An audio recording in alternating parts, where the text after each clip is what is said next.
Football or football? Is there a difference? And can one translate into the next? Absolutely, which we'll cover that in a second, so stay tuned.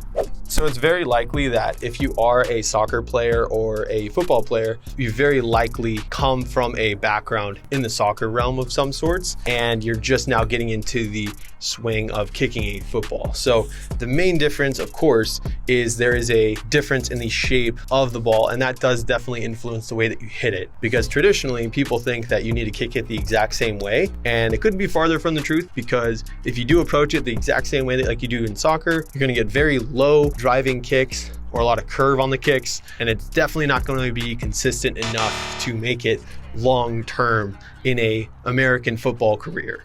And because of the fact that both of these balls are shaped differently, it definitely does influence the way that you hit it, because with a soccer ball, traditionally you would want to hit it a little bit lower, as low to the ground as possible as a goalie, to get that clearance or defender going to the forward type of approach. So you're wanting to hit it low, like a flat foot. If you're a striker, you're just trying to hit right in the center or the meat of the ball to give it that knuckle, the hard driving, like powerful kick that's really low. So if you take that exact same approach into the world of field goal kicking, it's definitely not going to work out for you, because you're going to have a lot of those bad habits or tendencies that we see a lot of times whenever someone's just making that transition into the football kicking world. With a soccer player, you want to hit low, and that's where you're going to get a lot of that spin on a football. That's going to give you a lot of height, definitely not a lot of distance. So the difference here is, instead of hitting it low or really low, or some guys think they need to hit it dead center, you're trying to hit it a little bit in between dead center and very low on the ball. There's what we call the thirds.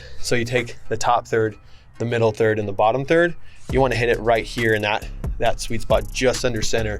That's ideal for you as a football kicker. So again, as I was saying earlier, the main difference is the way that you hit the football. Traditionally, with a football kicker, you want to hit it as a lefty right on the inside seam, just under center. So this is center, right? You want to hit it right here. With a soccer ball, if you hit it dead center or just under center, you're going to hit a very low driving knuckle kick. You want to hit it pretty low, and the way to do that is you want to lean out to your side a little bit, try to keep that foot low to the ground, because a lot of guys, when they're playing soccer, they like to do this, but if you're clearing it, you want to keep that leg and that foot low, lean away to give yourself a little bit of an easier advantage so that you can get under it, and then you simply keep that foot low a little bit longer and then just punch it through. With kickers, what we want to do is we want to swing and come up with it, and that's traditionally just going to give you one of those like low spins, at least on the soccer field. So it's a different swing overall whenever you're kicking footballs versus soccer balls. So that brings me to my next point. So if you traditionally come in as a soccer player, you're coming in like this, right? So you're basically all quad if you're a striker or forward, or if you're a defender or goalie, you're probably more like that. A little bit of a lean out to the side so you can get a little bit lower on it. But then again, you know, soccer players like forwards are heavy on their toes and they're just trying to keep it low and drive it. Versus a football kicker, you know, if you're off the ground at least, you want to be just under center of the football, locking that ankle out, keeping it locked out as you make contact, and afterwards, and drive your leg straight through. Soccer guys, they'll come in and they'll probably do something like this, where they'll kick it, flick their toe, real short follow through, just like a real punchy one, and just hope that it doesn't go at the goalie. So again, two totally different objectives, where the soccer guy's trying to keep it under the crossbar versus the kicker who's trying to kick it over the upright. So two, again,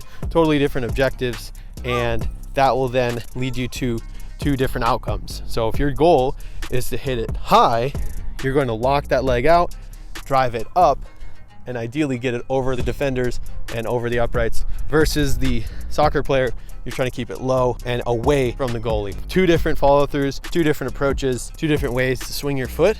But overall, there are some similarities, which is a little bit of a lean away, and you're trying to drive your leg forward. And then with footballs, it's not only forward and up as well. So soccer is more of a driving forward action. So hopefully that helps, guys. Let me know if you have any questions, leave a comment below. Like and follow for more.